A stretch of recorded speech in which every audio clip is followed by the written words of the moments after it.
더불어민주당 이재명 대표가 날로 거세지는 검찰발 사법 리스크에 대한 대응 전략을 강경 모드로 전환하는 분위기입니다. 네, 윤석열 대통령과 국민의힘 지도부의 관저만찬 회동을 계기로 최근 잇따라 불거진 여권 내 갈등이 사그라질지 주목되는데요.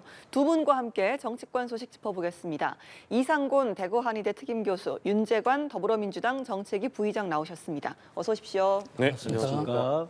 네, 이재명 더불어민주당 대표 본인을 향해 검찰의 수사 그리고 칼끝이 점점 날카로워지자 이 SNS에 입장을 그간 밝혀왔는데 그제 있었던 최고위 회의에서 조금 더 강경한 모드를 보였습니다. 이 언제든지 털어보라, 수사를 해야지 쇼를 하다, 이 선무당이 동네 굿하듯 한다라는 이런 강경한 모습을 확실하게 좀 보여주는 것 같습니다. 네, 검찰이 수사를 해야지 언론 플레이를 하면 되겠습니까?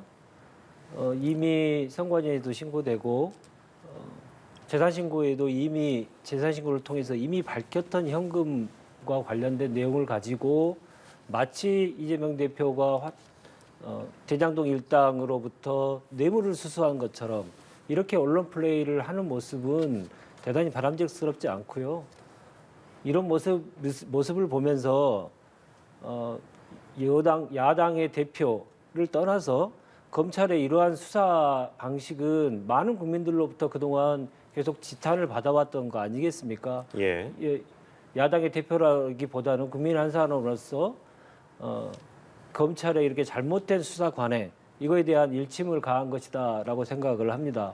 검찰은 구속됐던 김용, 정진상 이 두 분의 구속영장, 여러 영장 등을 통해서 이재명 대표에 대한 이 공범을 적시하지도 못했고요. 뭐 뇌물을 받았다느니 무슨 특혜를 줬다더니 이런 구체적인 내용을 지금 밝혀내지 못하고 있습니다. 예. 진술에 의해서만 대장동 일당의 진술에 의해서만 계속 이 수사를 이어나가고 있는데 이러한 수사의 난관에 봉착하자 망신주기 수사를 하는 방식으로 지금 전환한 거 아닌가. 사실 그렇게 국민들께서도 생각하고 계신 것 같습니다. 이번 계기에 검찰도 수사를 할 거면 수사를 제대로 해야죠. 자꾸 언론 플레이를 가지고 여론몰이를 계속하는 모습은 검찰의 잘못된 관행을 다 되풀이하는 것이기 때문에 개선돼야 된다고 생각합니다. 예, 검찰 수사에 대한 잘못된 어떤 비판을 좀 해주셨는데 이상곤 교수께서는 이재명 대표의 이런 강경 모드 전환의 의도가 어떤 데 있다고 보십니까? 제가 생각할 때는 이 대표가 이제 좀 검찰 수사가 이제 자기 턱 밑까지 이제 쫓아온단 말이에요. 예. 이렇게 되니까 이 대표가 상당히 지금 자기 강경 지지층이라든지 아니면 민주당 당원들한테 나름대로 호소 작전을 펴는 거 아닌가 저는 이렇게 생각을 하는데 저는 한편으로 검찰의 수사를 보고 이재명 대표는 변호사 출신이고 법조인인데 검찰이 수사를 하는 걸 보고 쇼다, 소설을 쓴다, 이런 식으로 조작 수사다라고 이야기를 하는 걸 보고 과연 저분이 저 생각을 그대로 자기도 그런 생각을 하면서 이 말씀을 하시는 건가 아니면 밑에서 써준 대로 읽는 건가 저는 참 궁금한데 말이죠. 검찰이 지금 현재 돈을 준 사람이 있고 받은 사람이 있고 그 받은 사람들은 이재명 대표가 스스로 자기 분신이라고 이야기했던 최측근들입니다. 유동규가 측근이 아니라니까 그 사람은 뺀다고 하더라도 김용하고 정진상은 명실상부 이재명이 최측근인데 이 사람들이 대장동 일당으로부터 2013년부터 작년까지 매년 돈을 받아왔어요. 그 돈의 총액이 대장동의 나무기 이야기하는 것만 해도 40억 원이 되는데 아니 이재명 대표의 최측근이 돈을 40억 원이나 받았는데 본체인 이재명 대표가 그걸 모르고 있었는지 알아야 되는지 검찰이 수사를 하는 건 당연한 건 아닙니까? 예. 당연한 건데 그걸 가지고 검찰이 쇼를 한다, 소설을 쓴다 이렇게 이야기하는 거는 검찰 보고 직무유기를 하라는 거나 똑같은 이야기예요. 그리고 제가 말씀드리지만 앞에서 돈 준 사람이 있고 돈 받은 사람이 이재명 대표의 최측근이고 그리고 지금 김용의 공소장에 의하면은 이재명 대표가 성남시장 시절에 배임 혐의를 저질렀다는 건 아주 명약관하게 나와요.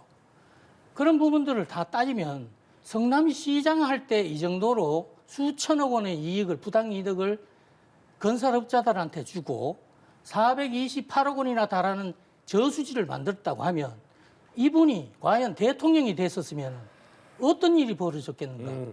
끔찍하지 않겠는가? 그러니 이런 상황들 전부 감안을 해서 이재명 대표는 지금 검찰에 대해서 뭐라고 할 게 아니고 본인의 혐의 아니면 일반 국민들이 정서를 감안해서 본인에게 쏟아지고 있는 질문과 혐의에 대해서 유감을 표명하게 되면 유감을 표명을 하든지 해명을 하든지 이런 부분을 명확하게 해줘야지 정치인이라는 사람이 검찰 수사가 죄오고 있는데 그걸 정치적으로 풀려고 하면 그게 되겠습니까?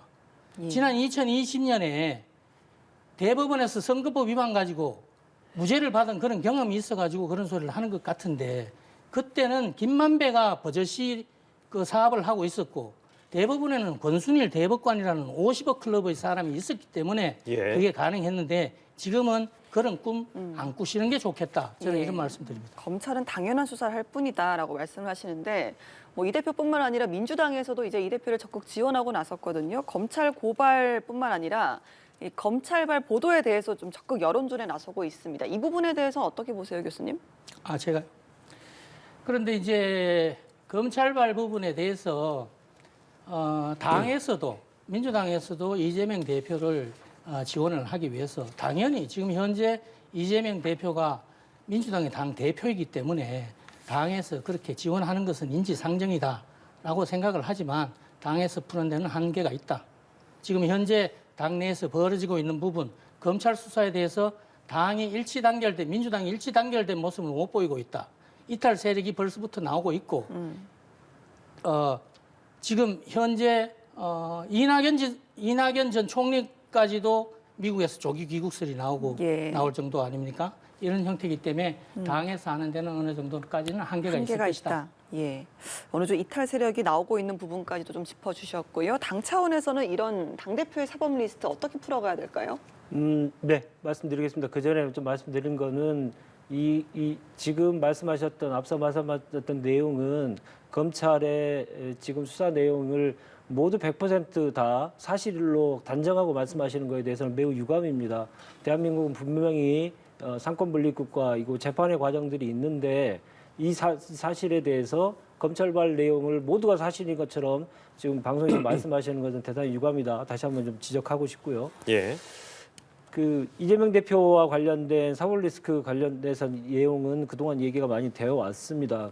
제일 중요한 것은 국민들께서 어떻게 보고 계시느냐가 중요한 거죠. 지금 제가 최근에 택시를 탔는데 택시 기사분께서 그 얘기를 하세요. 네. 정치 보복 관련된 뉴스가 라디오에서 나오니까 정치 보복 안 한다더니 정치 보복만 하네? 이런 말씀을 혼잣말을 하시는 얘기를 듣고 저도 깜짝을 놀랐습니다. 이게 바로 국민의 여론입니다. 지금 지난주에 발표됐던 모 언론사와 여론조사 공정에서 한 여론조사를 보면 이번에 지금의 수사에 대해서 정치적인 수사고 야당의 탄압 수사다라고 응답하는 비율이 50% 이상입니다.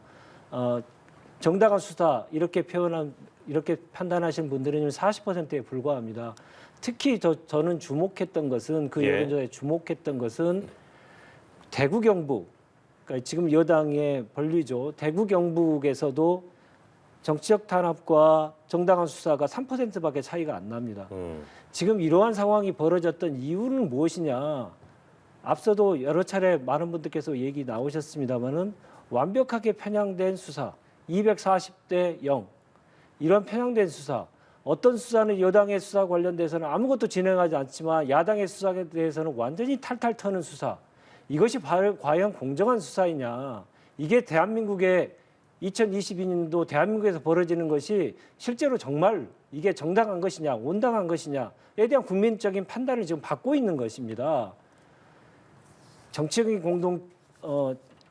사법 리스크에 관련돼서 얘기하시는 분들이 여당에서 많이 계시는데 여당의 지금 갖고 있는 현재의 문제점에 대해서 국민적인 회초리가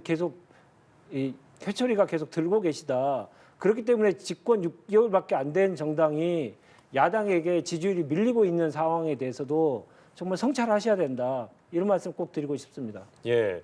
자, 윤재관 부의장이 지적하신 이 검찰 수사의 편향성에 대한 질문을 또 드리고 싶은데 이게 민주당에 대한 수사는 공세를 높이고 있는 상황. 그러나 국민의힘 관련, 이 여당 관련 수사는 조금 지지부진하다, 좀 덮는 것이 아니라는 지적들은 있어 왔거든요. 그거에 대해서는 좀 어떻게 생각하십니까?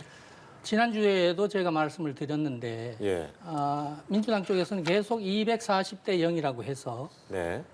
민주당만 집중적으로 아니면 야당에 대한 수사를 정치 보복식으로 이야기한다고 계속 그러고 있어요. 예. 실질적으로 그게 만약에 적폐청산이라든지 제가 다시 한 번 더 이재명 대표가 이야기했던 것 말씀드리고 싶은데 적폐청산이라든지 도둑을 잡는 거를 정치 보복이라고 한다 그러면 그 정치 보복 맨날 해도 괜찮습니다. 그런데 실질적으로 지난 문재인 정권 때 예. 제가 누차 말씀드리지만 김건희 여사 관련된 사건 또 윤석열 대통령과 관련된 사건들 탈탈 털고 김건희 여사 도이치모터스 같은 경우는 1년 반을 그냥 뒤졌습니다. 예. 그런데도 무혐의 내고 없던 걸로 전부 그러면 그때 당시에 했던 수사들 그때는 왜 못 밝혀내고 지금 와서 0이라고 자꾸 주장을 하시는지 그러니까 민주당이 지금 이야기하고 있는 그런 부분들이 어불성설이라고 제가 말씀드리는 거죠. 그렇군요. 자, 저희가 대담 중에 속보가 들어와서 먼저 전해드리도록 하겠습니다. 자, 오늘 오전 10시 50분이었습니다. 강원 양평군 형북면 어정전리 명주사 인근에 임차 헬기가 추락하는 사고가 발생했다는 소식이 들어왔습니다. 현재 인명 피해는 정확하게 알려지지 않았는데요. 자세한 소식은 저희가 들어오는 대로 다시 전해드리도록 하겠습니다. 예. 자, 대담 이어가 보도록 하겠습니다. 말씀하신 대로 어떤 편향된 검찰 수사에 대해서 말씀을 해주셨는데 국민의힘이 이 민주당에 대해서 또 공세를 또 높이고 있습니다. 이 공당이 아니라 공갈당이다 맹비난했고 정치 공동체를 넘어서 거짓 공동체 그리고 이 사법 리스크 공동체다라고 선언을 하기도 했습니다. 국민의힘의 이런 비판 수위에 대해서 좀 어떻게 보십니까? 네. 뭐 앞서 지금 얘기하신 내용부터 먼저 말씀을 꼭 좀 드리고 예. 싶습니다. 팩트가 아닌 내용을 지금 방송에서 계속 얘기하시는 거에 대해서 정말 유감인데요.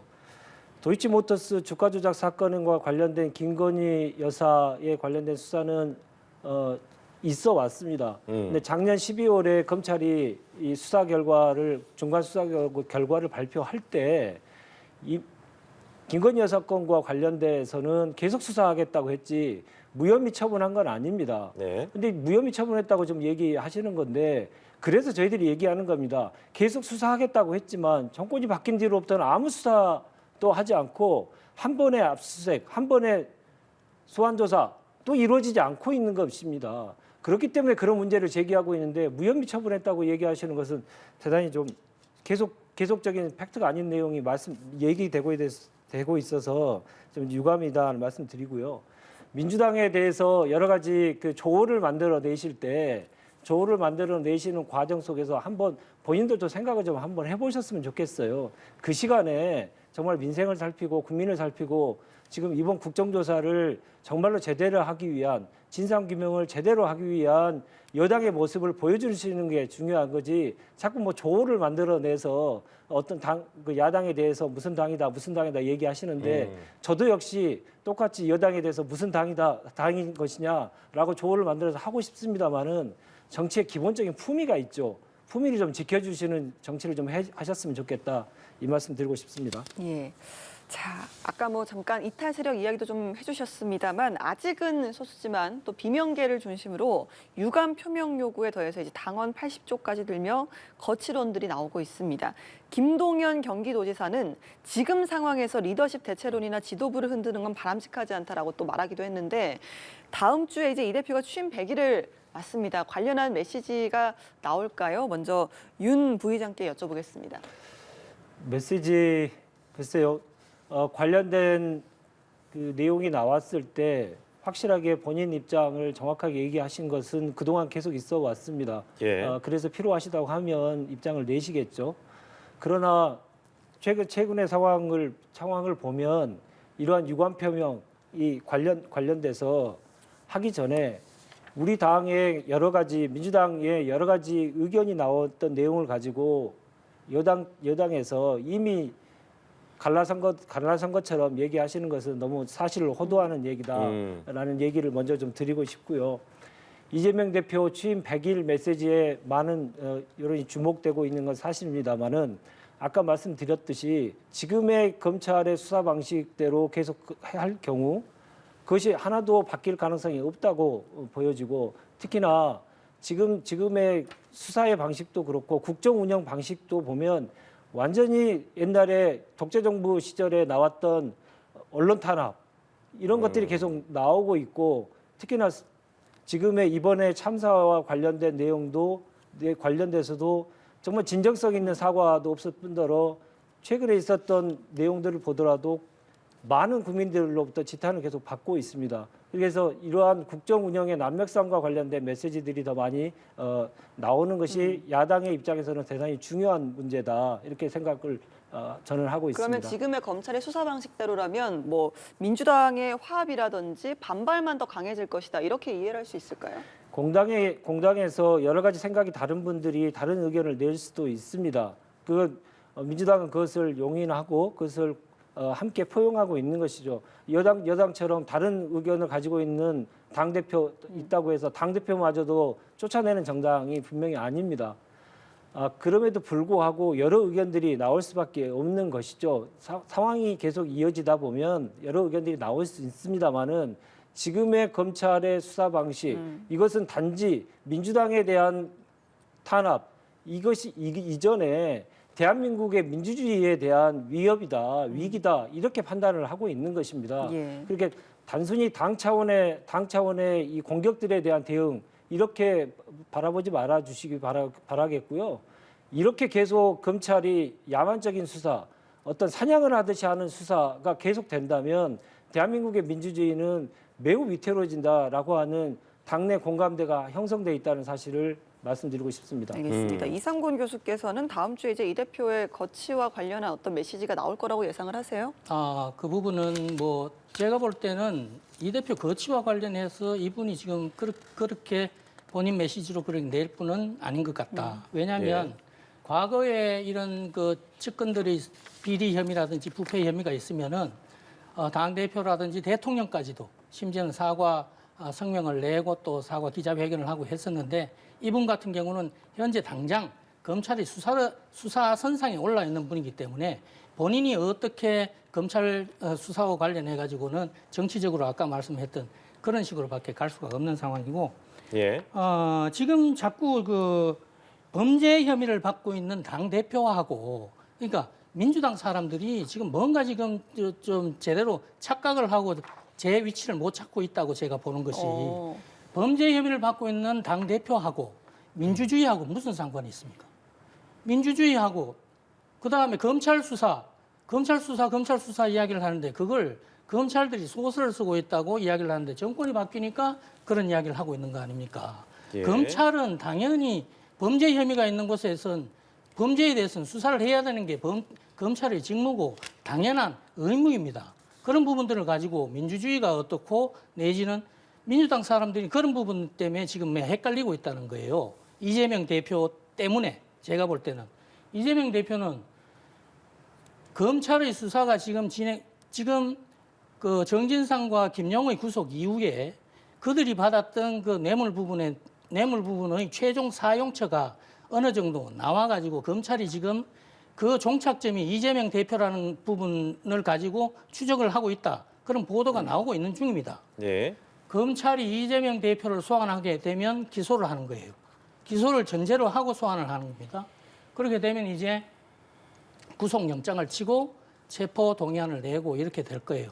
그러면 민주당은 다수당을 무기로 해서 체포 동의안이라든지 이런 부분을 부결을 계속 시킬 텐데 그러면 이재명 대표가 지금 받고 있는 혐의가 어디 대장동 의혹 하나뿐입니까? 성남 FC 후원금 유용 의혹도 있죠. 그다음에 쌍방울 그룹 관련해서 변호사비 대납 의혹도 있지 않습니까? 이런 부분들까지 계속 줄줄이 엮여서 구속영장을 치고 체포 동의안을 내고 이러면 민주당은 계속 그러면 국회에서 부결시키고 그런 식으로 해서 나갈 겁니까? 그렇기 때문에 이탈 세력이 나올 수밖에 없다는 이야기입니다. 예. 그렇기 때문에 지금 플랜 B를 준비하고 있다는 소리가 들리는 거고요. 예, 이상. 예, 당대표에 대한 그러니까 야당 당대표에 대한 수사와 민주주의가 뭐가 다른 것이냐라는 말씀이시고 당대표에 뭐가 대한 상관이 있느냐? 상관이 있느냐라는 말씀이시고 의혹과 혐의에 대한 검찰 수사는 당연한 것이다라고 이제 계속 강조를 하고 계신데 이번엔 좀 국민의힘 상황을 살펴보도록 하겠습니다. 민주당도 뭐 여러 가지를 삼중고를 겪고 있다라는 얘기도 있지만 국민의힘도 지난 이태원 참사 관련된 국정감사에서 필담을 주고받았던 김은혜 홍보수석 등의 어떤 퇴장을 두고도 당내에서도 얘기가 많았고 여러 가지 불협화음이 있었습니다. 국정조사 수용과 관련돼서도 그랬고요. 자, 그제 그러나 윤 대통령이 지도부 만찬을 하면서 뭔가 화합의 어떤 스킨십을 보여줬다. 뭔가 신뢰를 보여줬다라고 했는데 윤 대통령이 어떤 당내 갈등을 좀 봉합하자라는 취지라고 좀 볼 수 있을까요?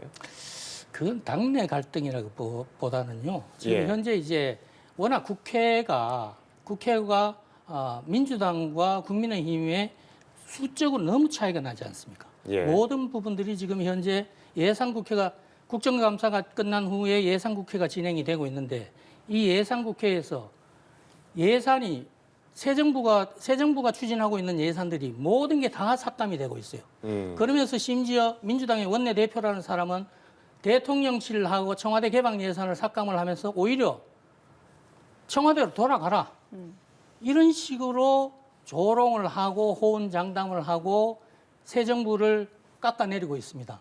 예. 이런 상황에서 대통령이 정부 여당이 수적으로 밀리고 있는 정부 여당 부분에 대해서 지금 현재 나라가 지금 이렇게 글로벌 경제 위기로 해서 어려운 상황이다. 무역 적자가 지금 올해만 해도 벌써 400조가 넘는다. 예. 이런 상황에서 대통령은 빈살만을 만나고 그다음에 일론 머스크를 만나서 투자 유치를 위해서 뛰고 있는 중이다. 국익을 위해서는 정쟁, 국경 앞에서는 멈춰야 된다. 이런 식으로 해가지고 진행을 하고 있는데 정치가 너무 대통령의 발목을 잡고 흠집 내기를 하고 이러면서 나라를 어렵게 하고 있으니 여당 보고 이제 좀 단결을 하고 여당에 대한 여당과 나름대로 심기일전하는 그런 자리를 한번 만찬의 자리로 해서 마련을 했다. 이렇게 보셔야지 뭐 당내 갈등이라든지 이런 부분은 지금 현재 뭐 이준석 전 대표가 물러나고 난 이후에 당 내부에서는 뭐 그렇게 심각한 갈등은 현재 존재하지 않습니다. 네, 당내에 심각한 갈등은 없다라고 말씀을 하셨는데 윤 부의장께서는 국민의힘 내에서 친윤계에서 이번에 국정조사 수용을 놓고서도 뭐 반대표를 던지는 의원들도 있었고요. 그거 네. 관련돼서 어떻게 좀 바라보십니까?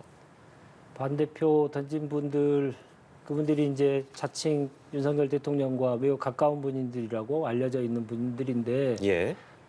반대표 던지는 그 모습 그 자체가 국민과 윤 대통령 사이에서 본인들이 해야 될 일들을 하지 않고 오히려 그 간극을 벌리고 있다. 저는 그렇게 봤고요. 어제 있었던 만찬 회동과 관련돼서는 최근에 있었던 만찬 회동과 관련돼서는 사실 매우 안타깝습니다.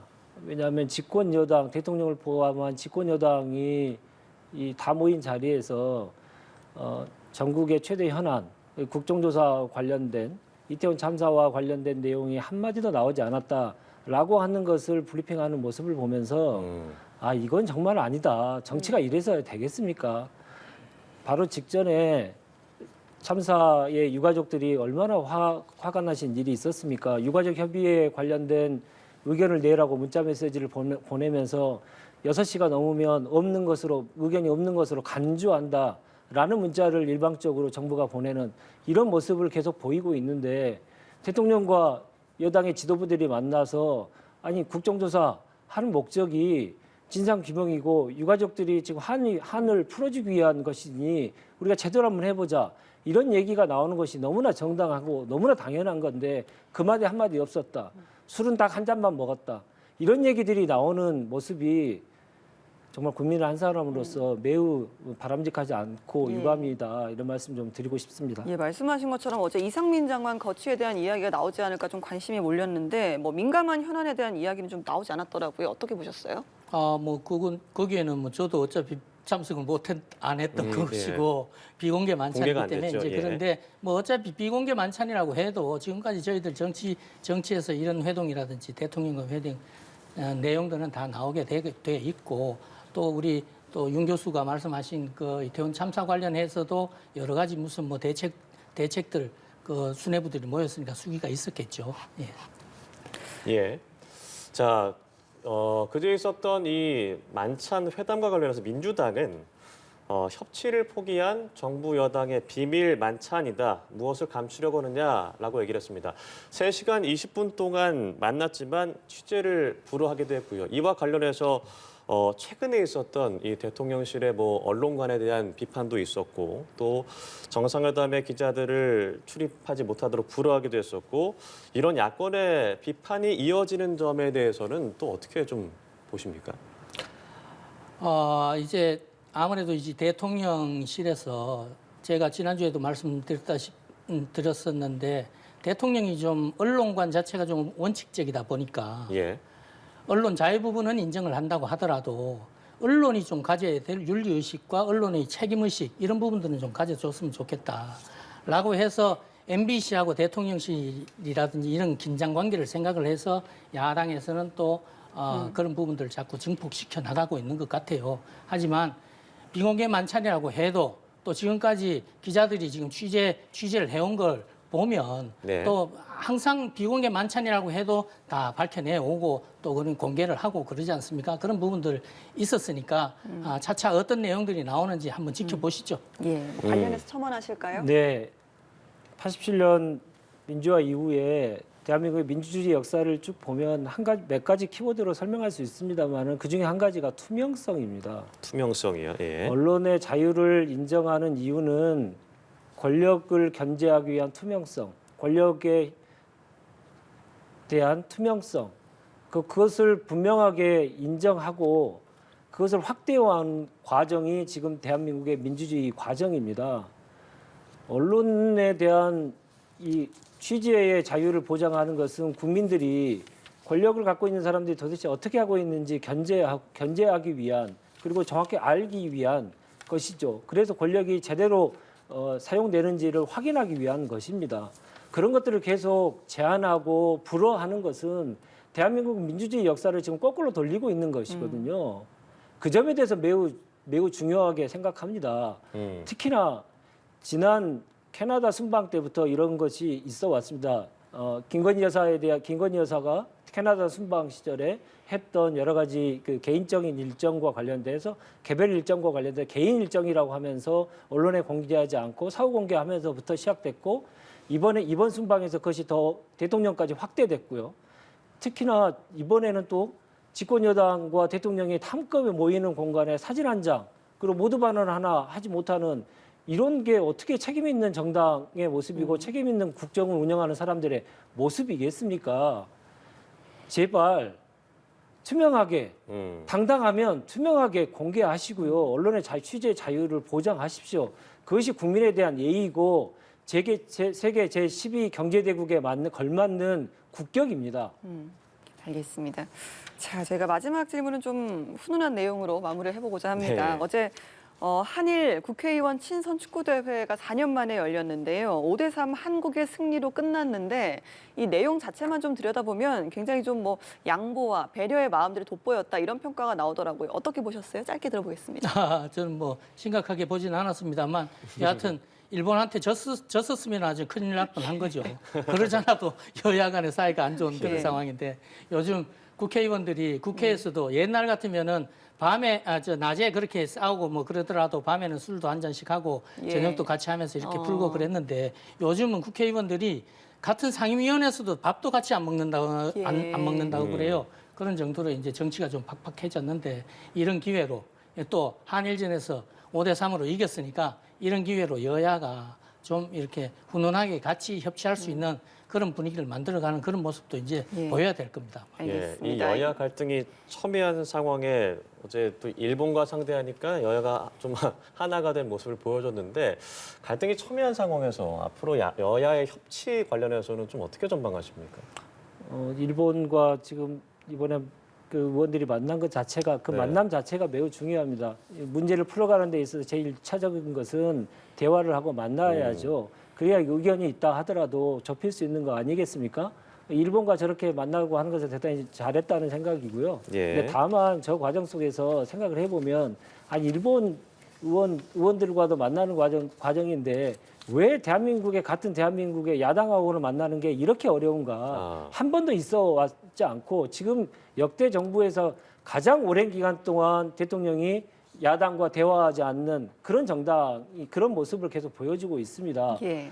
또 하나는 지금 저 축구 얘기를 하셨으니까 또 말씀드립니다마는 일본에 대해서 우리가 정당하게 요구해야 될 것, 과거사 문제라든가 일본의 일방적인 수출 규제 문제를 풀어야 된다라고 하는 것들 이런 것들에 대해서도 분명하게 우리의 입장을 얘기하는 계기가 좀 됐으면 좋겠다 이렇게 말씀드립니다. 예, 어제 시합이 좀 뭐 예산안도 포함해서 국정조사, 연말 국회가 좀 화합할 수 있는 계기가 되길 바라보겠습니다. 오늘 이 시간 이상공 대구한의대 특임교수 윤재관 더불어민주당 정책위 부의장과 함께 짚어봤습니다. 오늘 말씀 고맙습니다. 네, 고맙습니다. 감사합니다.